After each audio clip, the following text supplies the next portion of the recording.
you don't think that's so, ask anyone any taboo question that the mainstream media frowns upon with its army of trusted celebrity prostitutes. Right. All right? We've seen and you will see a sadly predictable knee-jerk reactionary response from the public because that's what they've been trained to believe and trust in.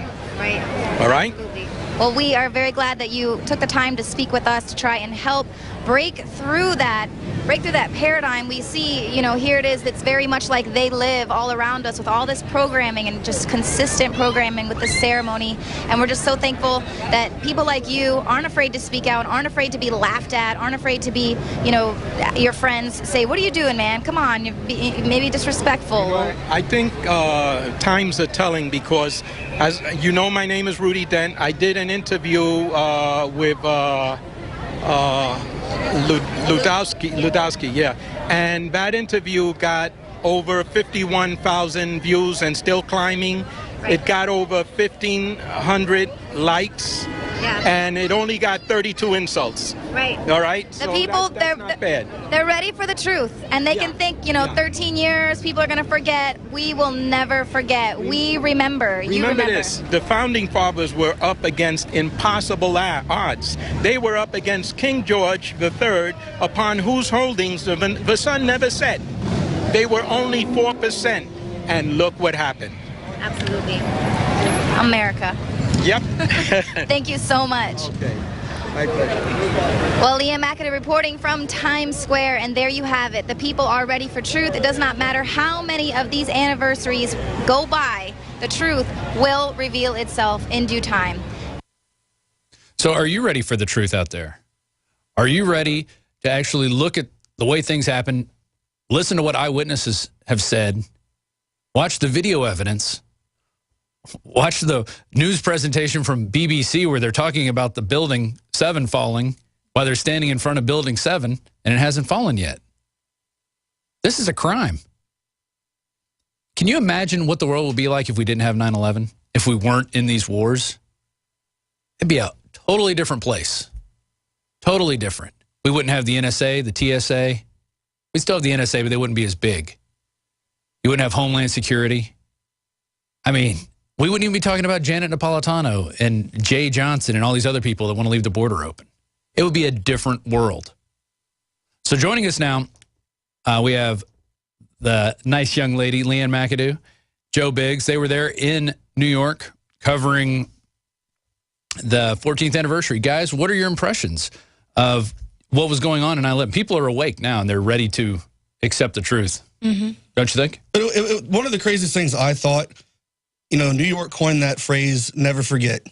There was a lot of people out there who forgot that 9/11 was going on. Well, you saw them in that interview. They were walking back and forth looking for Batman to take pictures. They want to take pictures with heroes because a hero to them is Superman, Spider-Man, something like that. Not a man like that who's willing to stand up against the grain and tell you the truth about what's really going on. That guy should have had 1 million pictures taken of him. Yes. Exactly. Yeah, people should have been lined up saying, hey, you're a hero, you're speaking out. You're not concerned about your pension, and you have a story about that. You said a police officer came up to you. Tell us that story.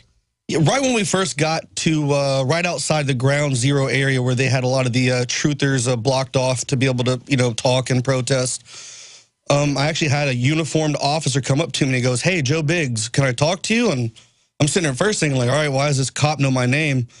And he's like, hey, I can't be on record right now. He's like, I'm 2 months away from retirement, but I'm going to tell you this. Is like, I was there. I saw an explosion at the bottom of the second tower before it happened. I saw debris shoot out right before everything happened. And he says, I guarantee you that planes did not just bring this down. He's like, this was a planned event. And how many more out there are like him, but they're afraid to come forward because they're worried about their pension? Let me tell you, they take your pension anytime they want. Right. They're doing it in Detroit. They're taking everybody's got to take a haircut. That's what they call it. They call it a haircut when they steal money from you now. Right. So they're going to take your pension whether you speak up or not. Well, anybody in the government, all these government agencies now, Border Patrol is scared to come out and talk about the truths that they see, actually seeing Korans and stuff at the border. They're afraid to speak to media because they're going to be threatened by the government, losing their jobs. They'll threaten them with, hey, your family's not going to have any money. Your kids aren't going to have the health care that we provide, all this stuff. It's crazy. The links are going to to suppress these people from speaking out about what really happens all the time with this corrupt government. Because they're afraid of the truth. And Go ahead, initially, if Rudy or others would have spoken out, people they weren't ready to hear what they had to say. They would have immediately been ostracized. Now some time has passed and he is able to speak out. People are ready to hear the truth. They've had years and years and years of evidence presented to them.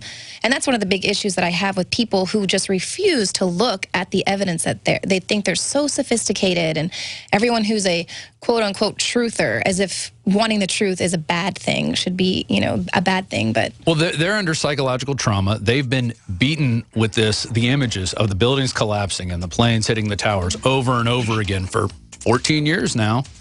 We're into 2 wars. We're about to go into Africa to help them out with Ebola.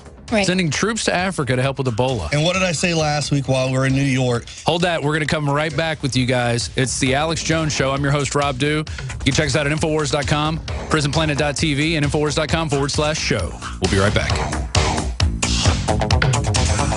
Gold. It's like nothing else on Earth. From the Romans through the Renaissance, from the Industrial Age to the Space Age, gold has weathered the test of time. For 6,000 years, gold has remained the ultimate store of wealth. According to the World Gold Council and the U.S. Mint, demand is at an all-time high. The stage is being set for the reemergence of gold as the common-sense alternative to a fiat paper currency that gets weaker every day. Midas Resources is proud to offer the hard-hitting report that arms you with the truth you need to protect you and your family from the Fed's plans for your hard-earned money. Don't gamble with your future. Call Midas Resources today and ask for your free copy of As Good as Gold. Call 1-800-686-2237 for the report the Fed hopes you'll never see. As Good as Gold can be yours by calling 800-686-2237. If you have ever thought about owning gold, you must read this report. Call Midas today at 800-686-2237. From the water table to our soils to the atmosphere itself, our world is becoming more and more toxic each and every day. But it's not just the air outside that's toxic. Indoor air has been shown to have 2 to 5 times higher concentrations of pollutants than even outdoor air. And most Americans spend 90% of their time inside using toxic chemicals within their homes. There are more than 42 million smokers in the United States. Well over 1,000 types of mold and mildew linked to numerous conditions. And don't forget the fact that 6 million Americans live with pets they're allergic to as well. When I began to research these statistics, it was clear to me it was time to start cleansing my lungs in order to combat the toxic environment that we cannot escape, but that we can fight back against. Made with organic and wild cultivated herbs and manufactured in the USA, the new InfoWars Life Lung Cleanse is here in a convenient spray bottle that can be brought with you throughout any toxic environment. Now available exclusively at InfoWarsLife.com or by calling toll-free 888-253-3139.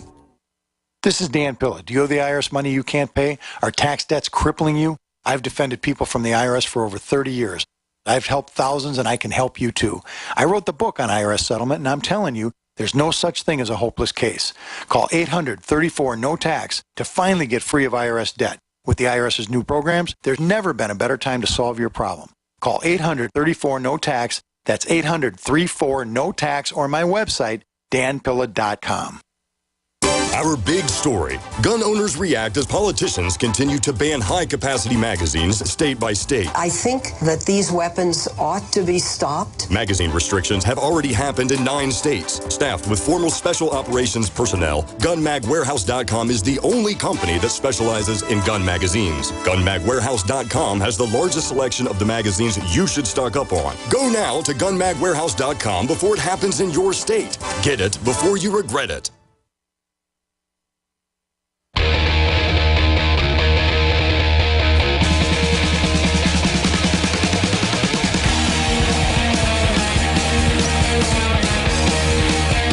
We're back live, crashing through the lies and disinformation. It's the Alex Jones Show. I'm your host, Rob Dew. Sitting over here shotgun, I got Leanne McAdoo, reporter for Infowars.com. Staff Sergeant Joe Biggs, retired. Also reporter for Infowars.com. You can see them on the Infowars Nightly News on their many reports. And we're finishing up here with talking about New York, and we started talking about Africa. As we were going to break, you like to talk about the slow progression of tyranny and what's going on in Africa now. First, we Well, like I said last week when we were at Ground Zero, when I was on the Alex Jones show, I mentioned that how the government does stuff, we use this humanitarian crisis. Today, the headline on Drudge is humanitarian catastrophe in Africa. So what happens after there's a humanitarian crisis? We send troops. Now Obama is sending 3,000 troops. What has Obama said that he will do? To any American, he will detain them if they get Ebola. So what's going to happen? We send 3,000 Americans to Africa to help build these facilities to house these Ebola patients. Someone gets sick, it spreads, they're detained, they're kept there. Then we have to build a bigger presence. We have to send more people. Next thing you know, we're sending thousands more troops to Africa. And then Leanne brought up a good point about the Bilderberg agenda. What was that? Right. Well, on this year's Bilderberg agenda, Africa's challenges. That was one of the big things that they were going to be discussing at Bilderberg, was Africa's challenges, as well as, you know, the future of the Middle East. And so now we're seeing humanitarian crises that we've got to go and infiltrate these countries to help with these humanitarian crises in those particular areas. Well, September 10th last year, a year ago from now, Obama, what did he do? The eve of 9/11, he came out and said, hey, we need to fund the Free Syrian Army to help topple the Assad regime because there's a humanitarian crisis going on. You know, we're trying to get that war. We need our next big war so we can move in those contracting groups and make billions of dollars for our country. That's what it's all about at the end of the day: money and power and more land. And now the ISIS moderates, all the rebel groups, their whole leadership has been decimated. We're going to start making bombing runs into Syria, and if Assad dares look at our planes, we're going to start a war with him. Well, powerful al-Qaeda branches in Yemen and North Africa called Tuesday for jihadists in Iraq and Syria to unite against a common threat from a U.S.-led coalition. They are calling for everyone to come out there now, and now we're going to Africa. Yeah, we've definitely created this mess, and it all started with Saudi Arabia funding ISIS. We're giving them weapons through Turkey. I mean, and it just keeps going and going. I mean, they're even running some of the bases out of Turkey. And they're wanting to continue to arm the moderates that they've been vetted, and they're with us. They're not with the terrorists. Meanwhile, they just signed a non-aggression pact with ISIS. Well, and they're giving the weapons that we give them, they just give to ISIS. We're laundering weapons through these countries. Exactly. We give it to one person. We know that group gives it to them, to the Free Syrian Army. We know that the Free Syrian Army has said, hey, we've pled our allegiance to ISIS, and they were giving them weapons in mass numbers, and then not even giving them the weapon, they're giving them bodies to back that, to help them out. More money that builds together. When you bring them together, that's more money, and then they have a larger area that they can cover, and it makes it easier for them to move freely throughout the world. And we've had plenty of training with Fast and Furious of arming people in Mexico with illegal gun running. So it's just one of the things we do. We make a lot of guns and give them to people so then they can come and attack us. That's the old problem reaction solution. They want to have I think they want something here on American soil. That's how they get that FEMA camp thing enacted, because we already saw how quick, I've said it before, in Ferguson, we can go into that martial law state. They want to have people scared. They want people to feel like they need that government. They need more police. Like, look, if you don't have police, ICE is going to come in here and they're going to kill your family. So you need us running up and down the streets with tanks, with MRAPs, with sniper rifles on top, so you can be safe. Meanwhile, we're losing every liberty we have right there. But people will ignore that. They won't even pay attention because they'll be so scared by this Frankenstein that the Obama administration has created. Powerful stuff, guys. We're going to be back with more. These guys are going to join us for one more segment. Leanne McAdoo, Joe Biggs, and then we have Lord Mockton via Skype. We'll be right back. Thank you for listening to GCN. Visit GCNlive.com today.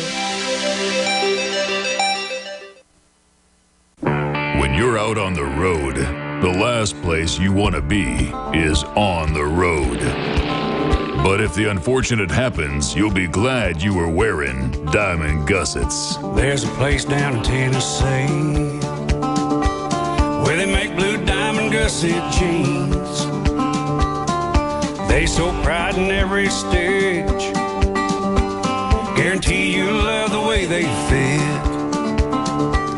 They put a diamond gusset in the crotch where you need it most.